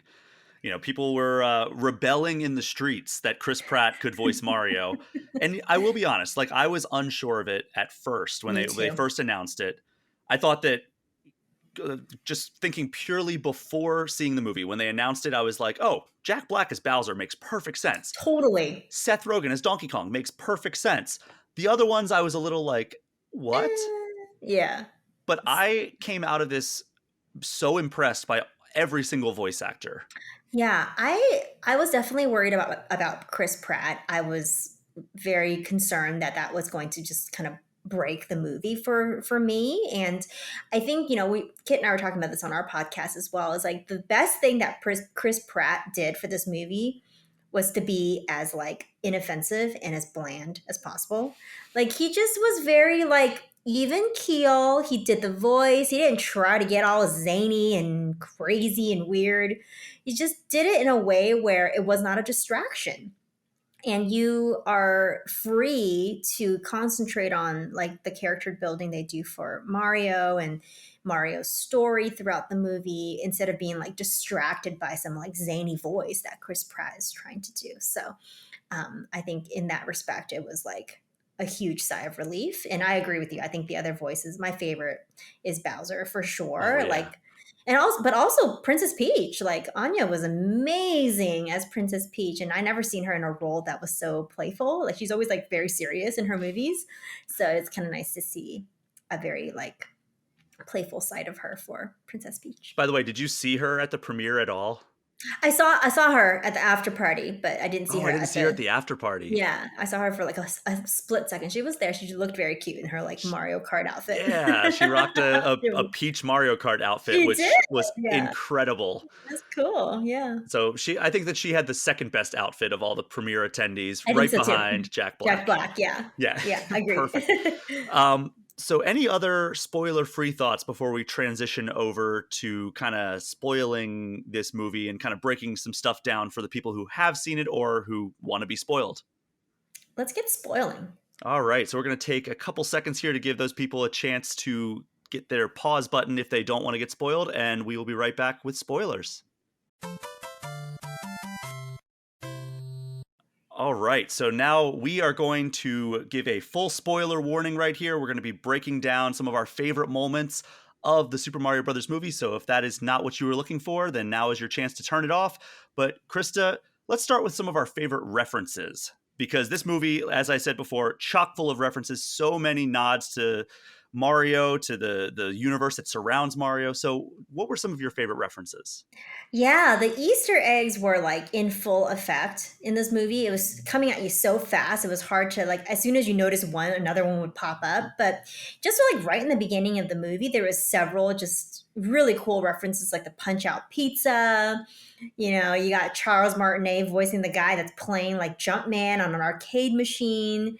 And then I think my favorite sort of in the front half of the movie was when Mario is playing NES. He's playing Kid Icarus on the NES. And in his room, you can see like all sorts of other cute little Nintendo references as well. So yeah, I mean, there's just so many like visual Easter eggs in the movie that I really loved. Yeah, and it really got me thinking. It almost broke my brain when he was playing the NES in his room, because it was like, what does the NES even exist? Like, how does it exist without Mario? I know it did exist like without Mario for a stretch, but like, what does that even look like in modern day Brooklyn when he's playing NES and there's no Mario game? Yeah, I know that you can't think too hard about that kind of stuff because it will break your brain. Because I also had a thought and I was like, no, don't try to put the pieces together because it's going to be confusing. But yeah, I wonder why they like picked that game, like why Kid Icarus, like why those things. Like I wonder what kind of was driving that. But yeah, super interesting to see. Like that's an interesting visual of Mario playing an NES, you know. Yeah. So it's very, very cool. And I loved, speaking of like those kind of references before he even goes to the Mushroom Kingdom to like Nintendo's past, the Wrecking Crew reference with Spike. Yes. Like that was great. That it's like, oh yeah, you left the Wrecking Crew to become a plumber because of, you know, Mario being in Wrecking Crew or Jumpman or whatever his name was at that point. Right. That's such a smart reference. And then so cute. Of course, the GameCube ringtone. Oh, with Luigi's phone. Yes. Yeah, when mommy calls. Yeah, I love that. I was like, oh, that's perfect. I can make that my ringtone. That's a good one.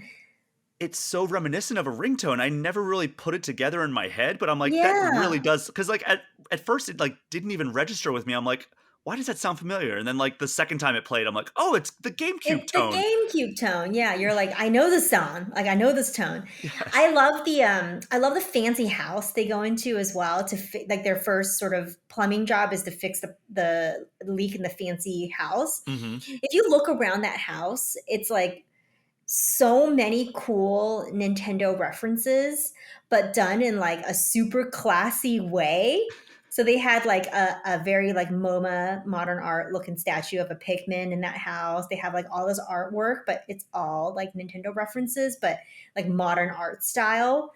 Like I would like my house to look like that, honestly. So can they just decorate my house like that? That'd be great. It's what we all aspire to be as adult gamers. We want to have game art, but we want it to like be fancy, right? To be classy. Yeah. Yeah. So that was an amazing scene. I love that the plumbing scene where they're trying to fix the plumbing. The dog's losing its mind at them. That dog looks like that dog from Up. Does it? Okay. I thought it was Secret Life of Pets that it looked like. Oh, I guess you're right. Because that was also Illumination. That's an Illumination movie, isn't it? I never seen that movie. I didn't either, but I think I've seen that dog or something like that dog in. That dog is very aggressive.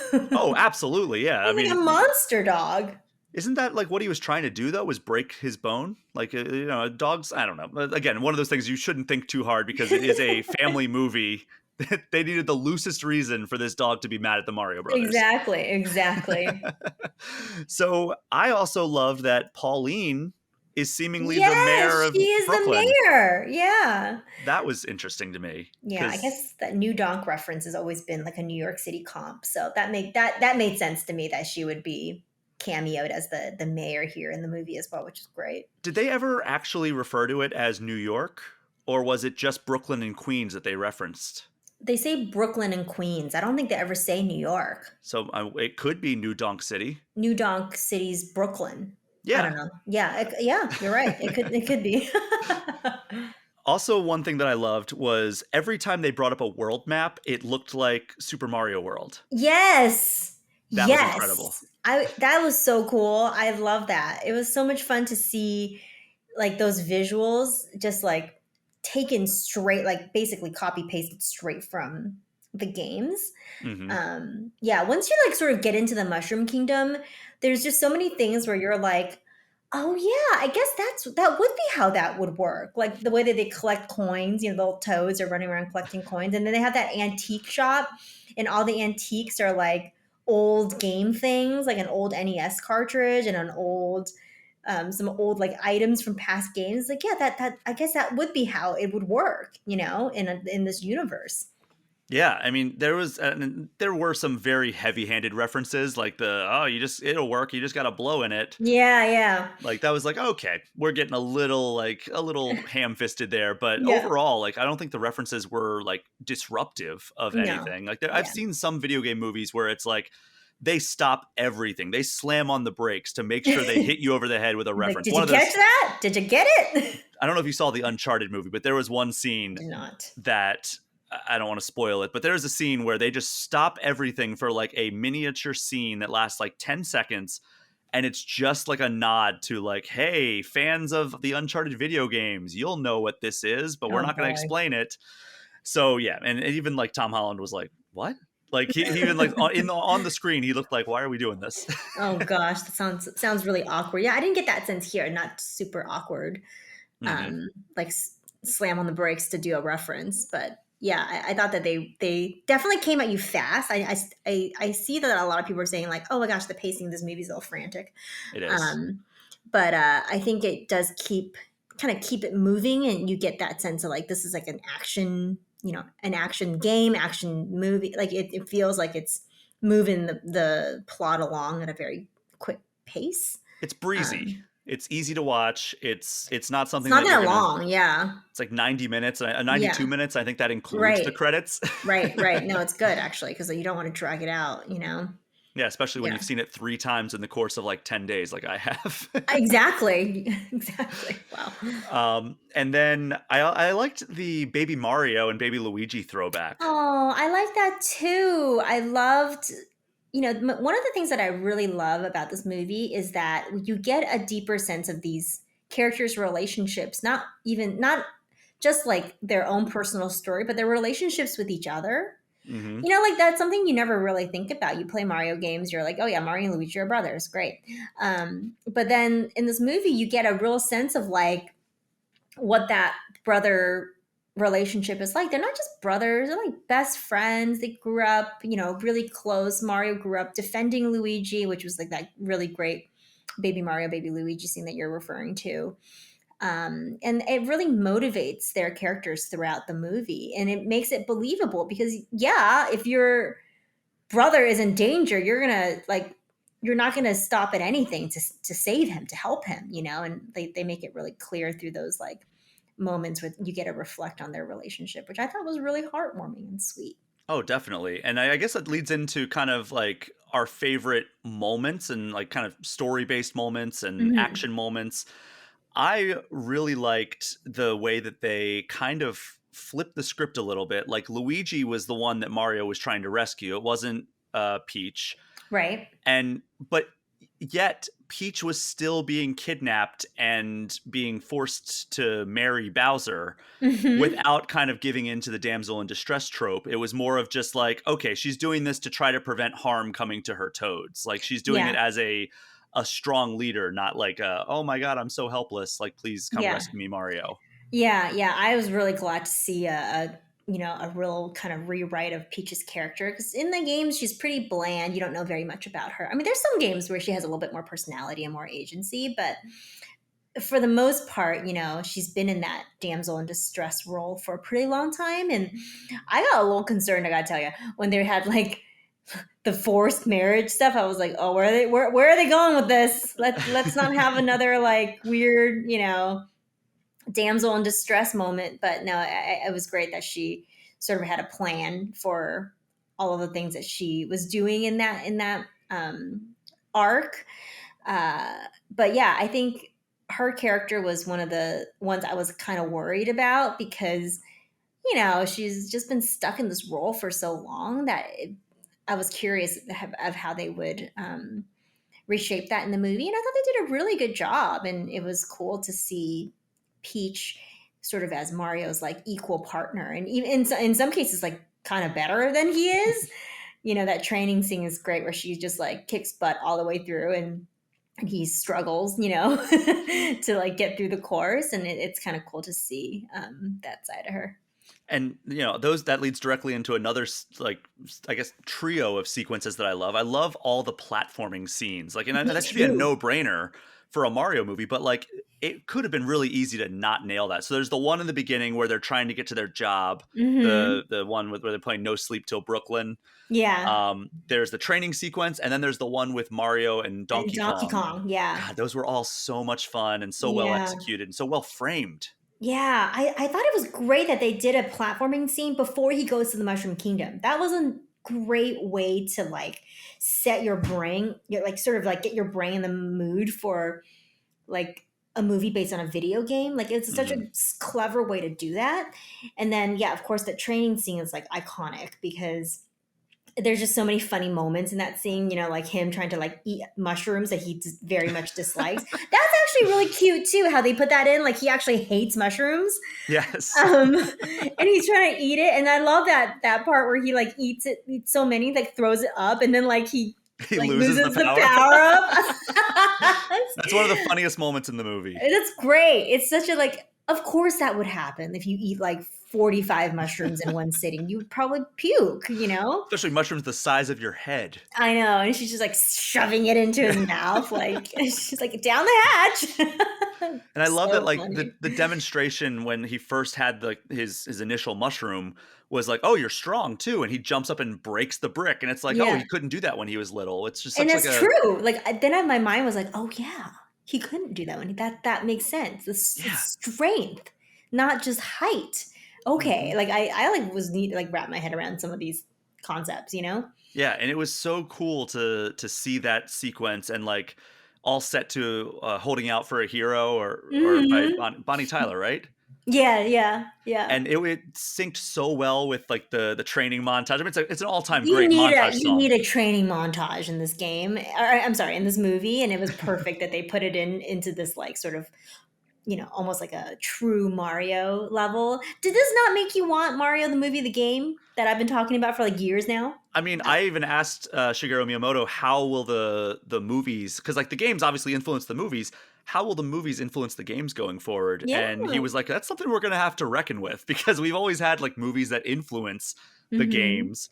Like not Mario movies, not Right. Nintendo movies, but like, we'll watch movies in the 80s and like, oh, we should like have something like that in our game. Yeah, exactly. And now he's like, there's probably going to be a point where the Mario movies or the Nintendo movies are going to influence the Nintendo games. And that's something we're going to have to figure out as we go. Just give us Mario the movie, the game. Like I've been waiting literally. for Lego Mario, like a Oh, collaboration Lego with, because Mario. there's so many Lego games that are all That's licensed. cool. Yeah. Like I'm I like shocked that. we haven't gotten that, given like how in depth the collaboration is with Nintendo. Yeah. That's something that I've been waiting for an announcement. Like every single E3 or Summer You're Games like, Fest, I'm like, is it come now the on. time? Yeah. But I'm shocked we haven't gotten that yet. So Yeah. some of the fight sequences were actually really good. We mentioned the wedding scene. I really enjoyed seeing Peach like just fending off all the wedding guests, because they're all bad guys. They're all people that Bowser. Like King Babam is there. Oh my god! And King Boo. King Boo is there. Yeah, I love that. They're all Bowser's minions at the wedding. Yeah, but I love the how she hides the power up in her bouquet. God, that was so smart. So cute, and it totally made sense. Like that of course that's why she agreed to this in the first place. And that's why you remember Toad was the one who gave her the bouquet. And he's like, I got it. And she's like, oh, good. She's like, oh, it's perfect. You came through, and I love that scene as well. You see sort of these really unique power-ups, not just a regular old mushroom, but like the ice flower, the tanuki suit, even some of the stuff. I like that fight scene with Mario and Donkey Kong. Oh, it's that great. was great. Yeah. Although I was a little bit like shocked that they had him scratch him in the face so hard that it drew like blood a little bit. Like it was like red, right? Not like it's like a red gushing, scratch mark, yeah. Not like gushing, but like I was like, oh my gosh, he's like, it's like kind of violent. He's like drawing blood. Well, that was something that like I was very shocked about, because you'll remember that like you may have heard of this company Nintendo. They don't really do like this person died. They don't do like no. There were so many references to like I'm gonna kill your brother. Yeah, was the line in the movie. Yeah, like we'll see how strong you are when I kill your brother. It's like, oh my god, and like there were several times of like dying. Yeah, they used to when Kit and I were at Nintendo and we were filming videos like Nintendo Minute stuff. Like we were not allowed to say the word die. Oh wow. We had to say like lost a life, or not even. I don't think we can even say lost a life. I think we had to say like, oh, we some like gamey way of getting out of it. But yeah, we could not say like die, death, any of that. That's so yeah, because crazy. They went a little dark with some of the stuff. Like again, I want that to be like what Bowser says, because like that makes sense for that character. Like, one of the coolest scenes that Bowser had was when he's melting that ice castle that the penguins were in. Yeah. Like I was like, oh man, okay, this Bowser's he's really powerful. Yeah. And like, also evil. Yes, and he is just melting this entire kingdom because he wants the superstar. Yeah. Yeah, that was really great. And I love that there were references from everything straight, like all the way back to before Super Mario Brothers. We mentioned like Donkey Kong, we mentioned Punch Out and Wrecking Crew, but also as recent as Bowser's Fury with the music that was playing at like the Bowser party after he got the superstar. Yeah, exactly. Like the rock anthem that was like, the Fury Bowser song with the theme when he comes out. Yes, that was so cool. And like Jack Black perfectly cast as we thought prior to the movie, but seeing it, it's like, oh yeah, he went for it. I would say that he went for it, and Keegan-Michael Key as Toad really, really went for it. Like they gave their all. I might disagree with you a little bit on the Toad. Really? I was a little confused by that character, actually. I was like, is he supposed to be like Chef Toad or Captain Toad? Like, what is the comp here? And then and the voice acting, I thought that, I mean, I don't want like an annoying Toad voice for 90 minutes, obviously, but like it needs to be a little bit more annoying, to make it believable. I don't know. I mean, it was annoying enough. I thought it was the right annoying level without annoying me every time he talked, right? Sure. It was no, like, you don't oh, want that's that. a weird one. Yeah. But I don't know. I thought his voice, like if you listen to Chris Pratt as Mario, if you listen to Jack Black or Seth Rogen, you'd be like, oh yeah, that's who that, like if you gave me like 3 guesses to who those were without knowing. Oh, you I'd could be just tell that they're just doing their own voice. Well, Seth Rogen did say in that interview, like, I don't do voices, so this is just my voice. Yes, 100%. That's what That he was told Seth me. Rogen, yeah. And so that was like immediately recognizable, all of their voices. Keegan-Michael Key, you could have given me 20 guesses and I probably would not have come to that being him. Sure. I don't even know his voice that well, his real voice. I think I've seen him in like 1 or 2 things, but yeah, you're right. He changed his voice the most, I would say. Yeah. Yeah, but I thought that he and Jack Black were maybe the ones that went for it the most in terms of like Jack Black for sure went for it. Like you can tell that he just was having a blast doing the voice, and so that's why it comes through as like so committed, you know? Yeah. Oh my god, yeah. And speaking of Jack Black's Bowser, we have to talk about the song. Oh, the song. Peaches. Peaches. Yeah. I don't know why he went to Peaches instead of just saying Peach, but I love Peaches, and now it's Peaches forever. So yes. And it is it's this at first I was like, of course they're doing a song. They have Jack Black playing this character, so of course he's gonna sing. But at first I was like, this is gonna be embarrassing. And upon hearing it for like the 3rd time, I was like, okay, I kind of like it. It's like, it goes on just long enough before Kamek interrupts him. Yeah. And yeah, so any other scenes that you really loved? I think there's one glaring one that we're leaving out right now. Oh, I do have one, and you bring up Kamek at a perfect time because I do love some of the interactions between Bowser and Kamek. Kamek is like the perfect sort of like henchman character. He even has sort of like the Igor, like, you know, kind of that kind of voice and tone, which is great. And there's a great scene where Bowser is practicing his proposal, and Kamek is dressed like Princess Peach. I think I laughed for like 10 minutes. I was laughing for a long time. It was funny. It was just like, got big old glasses on, but the wig and the dress, you know, and he's got this great, like real bad, like pickup line, like, love really makes a guy come out of his shell. And you're like, oh, face palm. You imagine like someone saying that to you and you're just like cringe on the inside, but it's And I perfect. love that Kamek was so in like the role play aspect of that like when somebody came in to interrupt it, it wasn't just Bowser that got upset at them. It was Kamek that got upset as well. Like they both turned like, what? Like, we're busy. And then like when Bowser actually delivered that line to Peach, and he looks over at Kamek, I told you that line wouldn't work. And Kamek is like, you're doing great. There were some like genuinely funny moments in the movie. It really was. Yeah, like, I definitely was. And I saw it twice. I laughed the second time too. So I was laughing. I think I liked it the second time the most out of my 3 times seeing it. I think I just picked up more. I knew what to expect.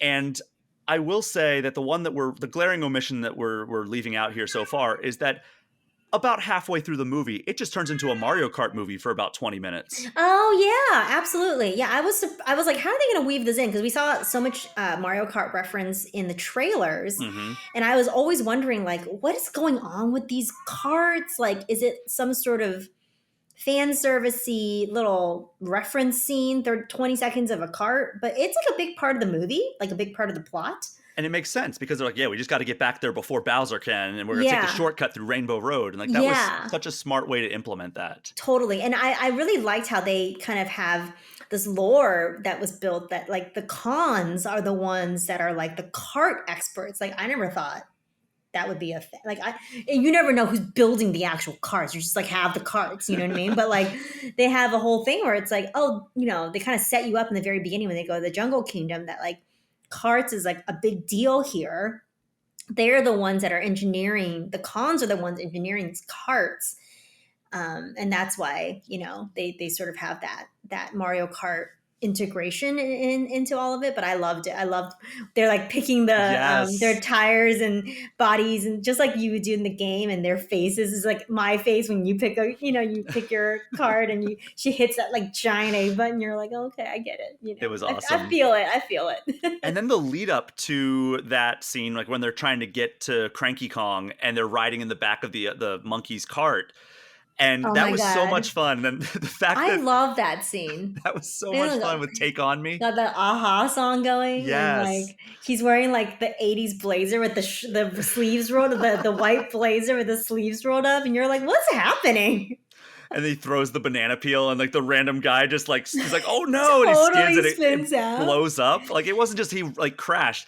His cart blew up, and he's probably dead now. He's probably dead. He's like monkey goo now. But yeah, it's pretty funny. Monkey goo. I love how he like drives off the end, and they're just like what is happening, and then the glider comes in. You're Yes. like, oh yeah, the glider.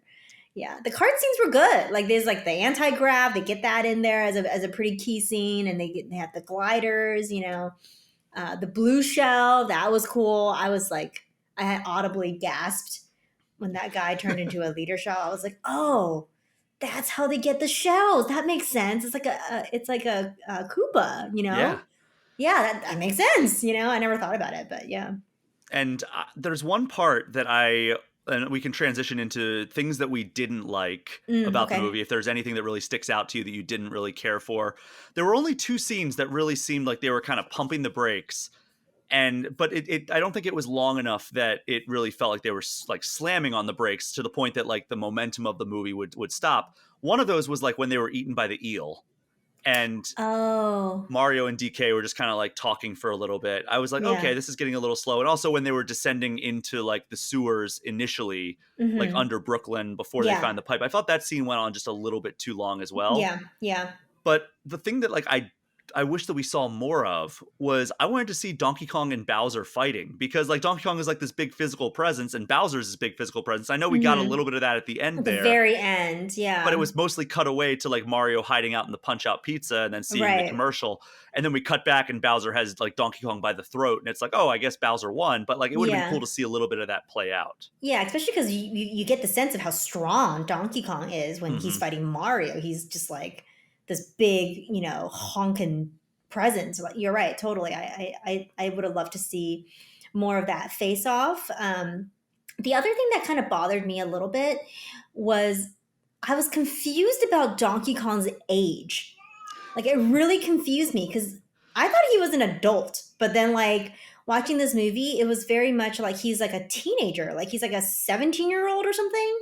Oh, really? Did they like ever specify that? I don't know. I just felt that's what that character felt like. It was very much like a teenager, like a young, you know, a sort of a young adult, like a not a full grown person, Monkey Kong, whatever, seeking approval from his dad.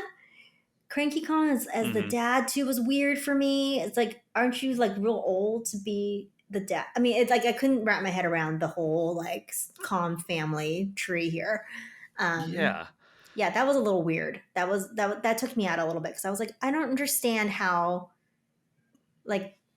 these characters would relate to each other, you know? Yeah, and it's interesting because Cranky Kong is definitely older than like a dad of a 17-year-old would typically be, if that's how old they actually were going for with him. Yeah. And it's also interesting because like, you know, I think that the official Cranky Kong lore is that's the original Donkey Kong. Right. And, you know, then we get the rare version of Donkey Kong, which has just persisted as like the canonical Donkey Kong ever since Donkey Kong Country. Right. And it's like, all right, well then like how does this fit in? Because Donkey Kong exists in in like the human world. Yeah. We saw Giuseppe, the guy playing Donkey Kong, in there, and it's like, okay. So there's a lot of things that are weird, like brain breaking there. Yeah. But yeah, anything else you didn't really care for in there? I feel like the cons were like my biggest like weird moment. I also didn't really like Cranky Kong. I think that was a weird character. You know, it wasn't really what I expected of Cranky Kong. Like he wasn't even that cranky. He was just kind of like mean, or not mean, but he was just sort of like brass, I guess. Or did he remind you? Maybe you're kind of a Disney fan. Does he remind you of King Louie from the Jungle Book, and not really Cranky Kong? Yeah, he does. Right? Wow, I didn't even draw that connection. He's King Louie, but not like a Cranky Kong. So I was like weirded out by that a little bit too. Yeah, but like if you remember Cranky Kong's like persona in the entire like first Donkey Kong Country was just like him complaining about how video games are too graphically impressive nowadays. Yeah, and he like hits him. He only hit him with a cane like one time. I'm like, you need to hit him with like a lot more times. I will say that Cranky Kong and Luigi were both kind of like underserved in this movie. Like, yeah, Luigi had some heroic moments later on, and Cranky Kong was kind of like, the king of the Kongs. Yeah. But like, Luigi was just kind of hidden away for most of it, and he had some cool moments like throughout. Like, I loved like the Dry Bones sequence. Yeah, the Shy Guy sequence was pretty good in that Shy castle. Guys, yes, Shy Guys are scary, man. They really I don't are. want to meet one in the dark. That's not great. Yeah, I thought we were gonna go ahead. Oh, I was gonna say the other sort of character that I thought was just real bizarre was that Luma. That Luma was. What's the deal? Like, are they trying to? Is there some sort of like secret reference to Galaxy? Is a Rosalina going to show up in the next one or whatever? I don't know. Well, they said like there's many galaxies in the universe, so they like do say that, yeah. And there's a Luma. Mm-hmm. Isn't it weird to you? This isn't something that I necessarily like didn't like, but Mario got a ton of power ups in it. The Fire Flower, perhaps his most iconic power up aside from the mushroom. He didn't get that. Peach got it. Donkey Kong got it. Mario came close to getting it in the Donkey Kong battle, but he never actually got it. Yeah, that is interesting. We never saw Mario in the iconic Fire Flower outfit. It's just a weird thing all around with that, but not necessarily something I didn't like. Just something an observation I made over the course of my, 4.5 hours seeing this movie. I spent 4.5 hours with this movie now. Seeing this movie, you're probably gonna see it again. I'll see it again. I think it comes to Peacock in like 45 days. I think after. Oh, gosh, Peacock is the service. Ugh. Yeah, well, remember NBC Universal is the company. It's a little unfortunate, but whatever. Yeah, I'm sure you'll be able to buy it digitally if you just want to watch it on Amazon. We need a director's cut. Oh man. Yeah, well, I mean, there's already so much. Like, that was what Shigeru Miyamoto told me, was like, yeah, we were originally thinking like, oh, maybe we create an all new character or something for this. But then we're like, no, let's start with Mario stuff. Oh my God, thank God they didn't do that. Can you imagine how weird that would have been? It would have been, I hope they don't do it for like the first 3 movies. Like, well, there's another movie coming. Should we talk about the end credit stuff? Yes. So that's what I wanted to get to wrap up our conversation here, is where does the series go from here? Because we saw 2 end credit scenes, one being Bowser singing Peaches again, but then it's like, it turns out he's just in like the little cage, and Toad's like, hey, shut up. And then this is a very dicey situation, because the what they set up in the movies is if you get hit, you lose the power up.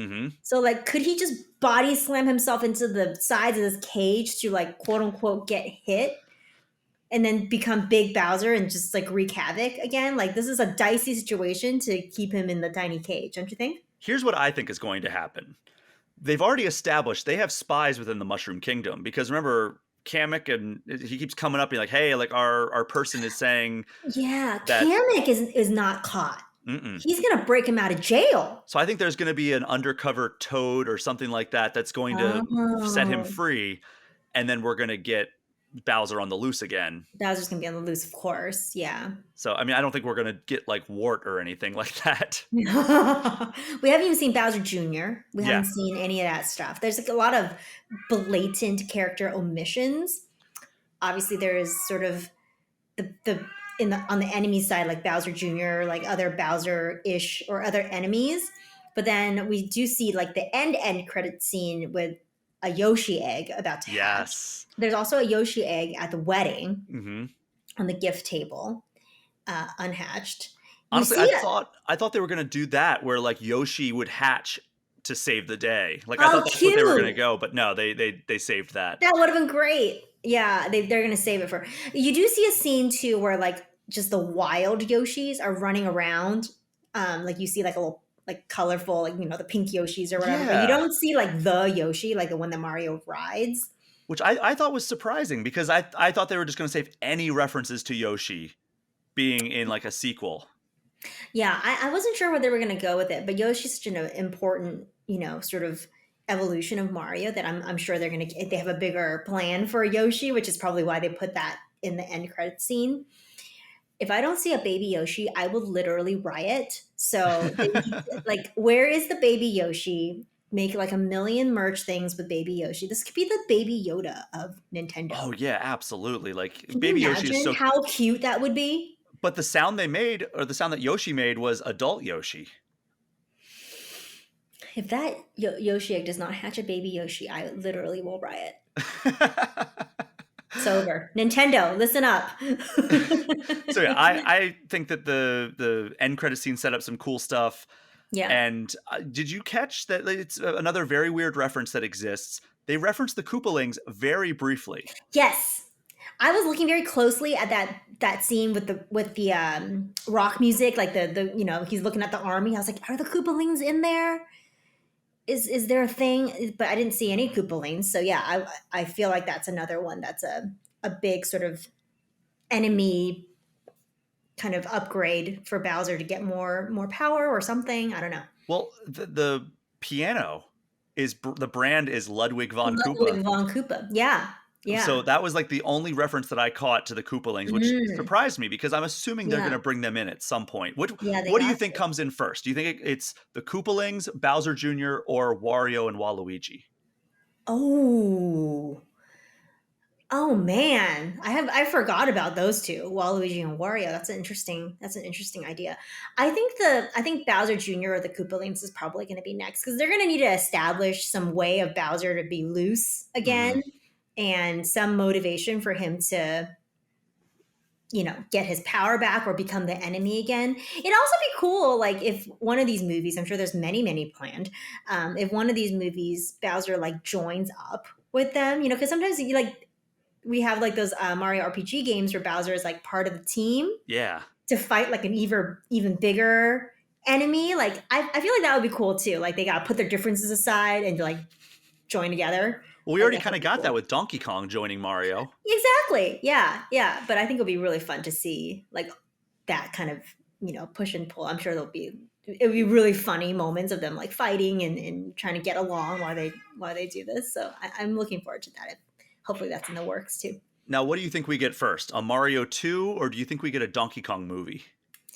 Oh, like a dedicated Donkey Kong spinoff. I think a Mario 2 because Donkey Kong's in this movie now. Like they've set up the canon for these movies to include all these different characters. So I feel like it's going to be like almost like a direct sequel to this movie. I would think so as well, but Seth Rogen's already out there talking about how he would love to like star in a Donkey Kong movie.